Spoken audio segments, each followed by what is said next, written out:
Good morning and welcome to the Forex Daily Update, brought to you by Pepperstone on Tuesday the 16th of April 2019. I'm Darren Sinden and you can follow me throughout the day on Twitter by using @DS_Pepperstone. Okay, let's kick off with a look at the overnight changes and price moves to be aware of.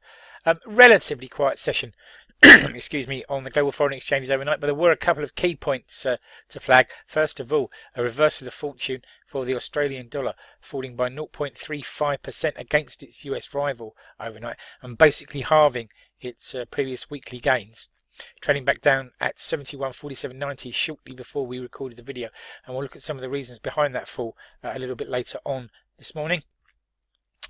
Elsewhere, it was a case of the dollar pushing back against other commodity-related currencies, taking 0.14% off of the Canadian dollar, and the dollar was also on the front foot against the Mexican peso yesterday, where it took back 0.2% from the Mexican currency. Dollar index for its part largely unchanged on the day, falling modestly by around 0.02%. So very much in the doldrums at the moment, dollar index. Perhaps it will stay that way into the Easter weekend. Let's wait and see.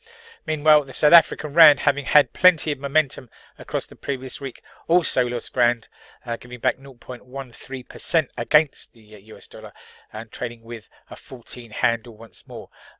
Let's see if the South African rand can rally from here, or will the dollar reassert its supremacy. Okay, what's on the calendar? Events that may move the markets today. Well, we've already had a speech from Fed member Rosengreen and the minutes from the RBA meeting overnight.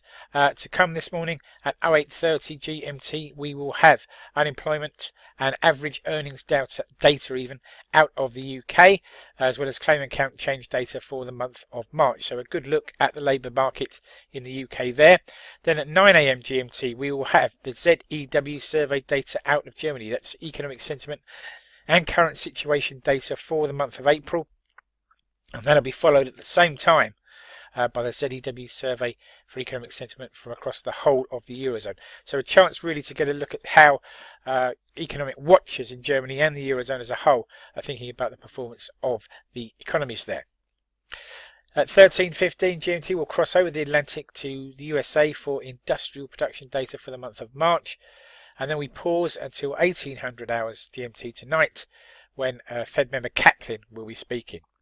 There's another significant pause then until 22:45, where we cross over the Pacific to New Zealand for consumer price index data for the first quarter of 2019. And then at 23:50 to round off proceedings, we'll have balance of trade data out of Japan for the month of March. Right then, breaking news and comment that's caught my eye overnight. First of all, the Reserve Bank of Australia has warned in its meeting minutes that Aussie interest rates could be cut if unemployment rises and inflation fails to pick up in the country. And as we saw, the Australian dollar fell back on the news.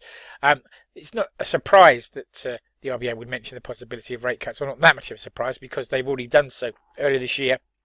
But data of late had tended to persuade the market that it was looking less likely that the bank would cut rates. I think they've just reminded the market there that that's still a possibility. We'll look at some economic data allied to that at the end of the show here. Okay, the US Congress has said it is to investigate Donald Trump's finances and has demanded documents from Deutsche Bank, Bank of America, Citigroup and others. In the latest twist in politics in the USA, Donald Trump's finances, of course, have come under scrutiny by the media, and now it looks like it's the term of US legislators to take a look at that. Meanwhile, it appears that cybercrime is not just confined to the developed economies. Ecuador says that it has been hit by 40 million cyber attacks since the arrest of Julian Assange at its London embassy recently. Government websites and institutions have all been targeted. Okay then, food for thought, something to take away with you into the trading day and beyond. And why not think about this? Well, as we've just heard, the Reserve Bank of Australia has cautioned that interest rates could be cut in the country if it sees falling levels of inflation and rising unemployment. So I thought we'd take a look at the current state of play. Here we have a chart that plots the annualised inflation rate in Australia against the monthly change, the annual rate in the light blue, the monthly change, the dotted grey line. As you can see, monthly changes in employment, in inflation, what am I talking about? In inflation picking up here, but the annual trend in the inflation rate still heading down.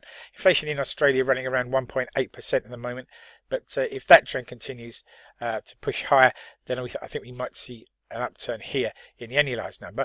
And in terms of the employment situation, well, that's perhaps a healthier looking picture. Here's the unemployment rate in Australia in the light blue line, heading sharply lower. It has been across the whole of 2018 and 2019 to date, and we've got unemployment data out of Australia coming up in the near future.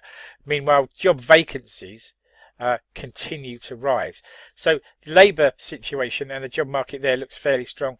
The inflation outlook not quite so clear, although the momentum short term does appear to be upward. So I think it's just a warning shot from the RBA at this stage, rather than a sign that they're taking definitive action just yet.